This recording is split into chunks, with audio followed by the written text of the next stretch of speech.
Hi friends, मेरा नाम doctor विकास सिंघल है और मैं एक होम्योपैथिक फिजिशियन हूं। दोस्तों, आज हम बात करेंगे इस किताब के बारे में। Yes my friends, this is general anatomy book 4th edition by doctor Vishram Singh जी। और आज हम इसके चैप्टर, अलग अलग चैप्टर्स में हम कभी कभी बीच में स्टूडेंट्स के लिए कुछ बनाते हैं, तो उसमें आज हम बात करेंगे एनाटॉमिकल पोजीशंस के बारे में। एनाटॉमिकल पोजीशंस, अलग अलग तरह की positions, supine position, prone positions, lithotomy positions, इसी तरीके से एनाटॉमिकल प्लेन्स भी बताए गए हैं। Mid sagittal plane and sagittal plane, coronal plane और ट्रांसवर्स प्लेन। ये सब प्लेन्स जानना बहुत जरूरी है, चाहे बीएचएमएस के स्टूडेंट्स हैं, होम्योपैथी के स्टूडेंट्स हैं, चाहे एमबीबीएस के स्टूडेंट्स हैं।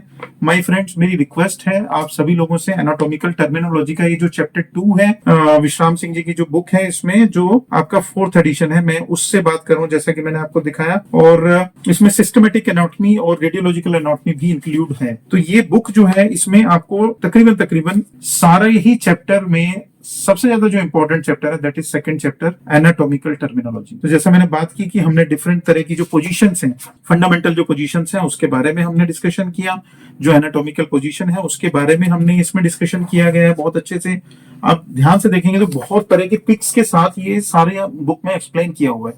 तो इस बुक से रिलेटेड कुछ भी आपको कोई क्वेरी हो, आपको लगे कि मुझे ये चीज क्लियर नहीं हो रही है, तो मेरे कमेंट बॉक्स में लिख के आप कोई भी सवाल मेरे से पूछ सकते हैं। चाहे हम बात कर रहे हैं इसमें स्पेशल टर्म्स की, स्पेशली लिम्स के लिए इन्होंने स्पेशल टर्म्स के लिए बताया भी है, जैसे प्रोक्सिमल क्या होता है, डिस्टल क्या है, रेडियल क्या है, अल्नर क्या है, टिब्यूलर क्या है, आगे पोस्ट एक्सियल बॉर्डर क्या होता है, फ्लेक्सर सरफेस क्या होती है। उसके बाद अगर बात करें तो इन्होंने डिफरेंट टाइप्स के मूवमेंट्स बताए हैं। चाहे आप जैसे हमारे जॉइंट्स के मूवमेंट हैं, तो अब जॉइंट का जो मूवमेंट है, हमें तो नॉर्मली ये जैसे हम बोलते हैं ना, ये फ्लेक्शन हो गया, उसके बाद एक्सटेंशन हो गया। तो जो एक्सटेंशन वाली मूवमेंट है, सर्कमडक्शन है, इस तरह की कोई भी जो मूवमेंट्स हैं, इनके बारे में पूरी तरह से इन्होंने विद फिगर्स बहुत अच्छे से एग्जांपल के साथ बताए हुए हैं। तो extension, flexion, rotation, circumduction, supination, pronation, inversion, eversion, protraction, retraction. तो हमने अभी एक स्टूडेंट हमसे पूछ रहे थे, तो हमने उनको याद करने के लिए एक निमोनिक भी दिया, किंग प्रोनेट्स एंड बैगर सुपिनेट्स।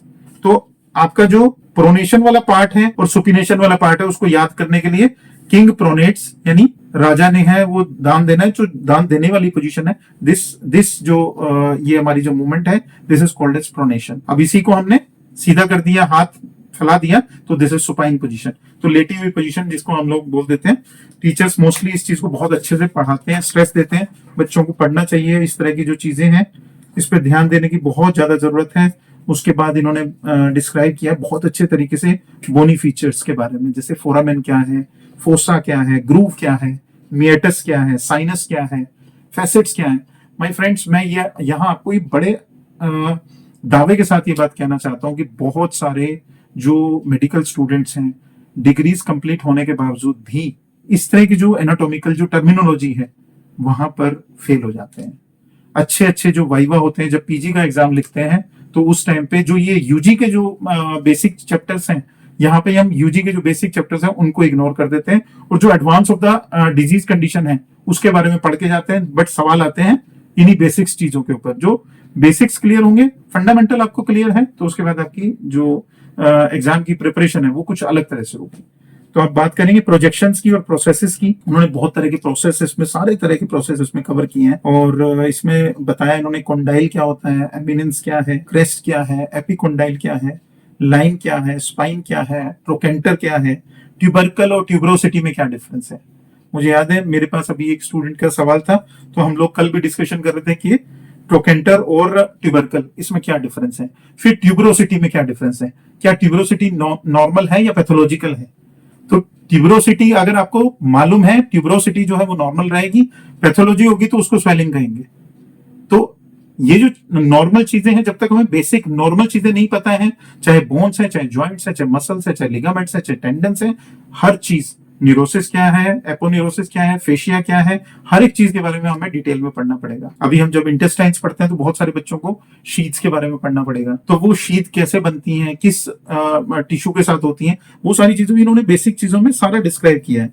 फिर उन्होंने क्लिनिकल एनाटॉमी के बारे में भी बड़ा अच्छे से डिस्क्राइब किया है। एनाल्जेसिक्स क्या होते हैं, एप्लासिया क्या है, बिनाइन और मैलिग्नेंट ट्यूमर्स किस तरह से डेवलप होते हैं, उसके बारे में भी थोड़ा थोड़ा मोटे मोटे तौर पे उन्होंने तकरीबन क्लिनिकल एनाटॉमी, कॉन्वोलेसेंस यानी रिकवरी जो पीरियड होता है वो कॉन्वलेसेंस उसका क्या मतलब है, डीजनरेशन का मतलब क्या है, डायग्नोसिस का एग्जैक्ट मीनिंग क्या है, हेमाटोमा क्या है, हाइपरट्रॉफी क्या है, हेमीप्लेजिया क्या है, एम्बोलिज्म क्या है। एम्बोलिज्म का भी बड़ा एक जो कॉमन क्वेश्चंस होते हैं, जो थ्रोम्बस बनता है किसी भी आर्टरी के अंदर कहीं ब्लड सेल्स के कॉन्ग्रीगेशन से, वो थ्रोम्बस अगर कहीं ब्लॉक हो जाए तो वो उसको एम्बोलस, हम लोग एम्बोलस की जो है मेडिकल टर्मिनोलॉजी में उसको एम्बोलस बोल देते हैं।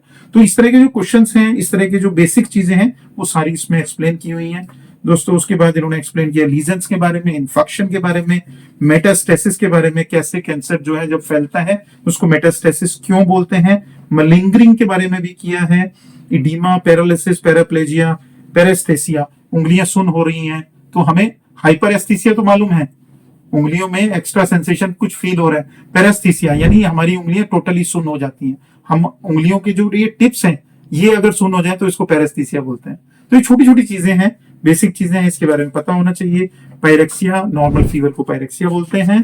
और इसी तरीके से एनाटॉमिकल नोमेनक्लेचर के लिए और डेंटिस्ट्री में डिफरेंट टर्म्स के लिए भी इन्होंने बहुत अच्छे तरीके से इसमें गाइडेंस दी हुई है। तो इस तरह के कोई भी सवाल आपको इस बुक से रिलेटेड कोई भी सवाल आपको मिले तो आपने हमारे YouTube चैनल में जो हमारा ये वीडियो है इसमें कमेंट बॉक्स में लिख करके आप अपना क्वेश्चन दे सकते हैं, या हमारे को डायरेक्ट हमारे नंबर पर व्हाट्सएप भी कर सकते हैं। एकेडमिकल में थोड़ा सा हमारे पास टाइम कम होता है, बट डेफिनेटली हम आपके सवालों का जवाब जरूर देंगे। Thank you very much.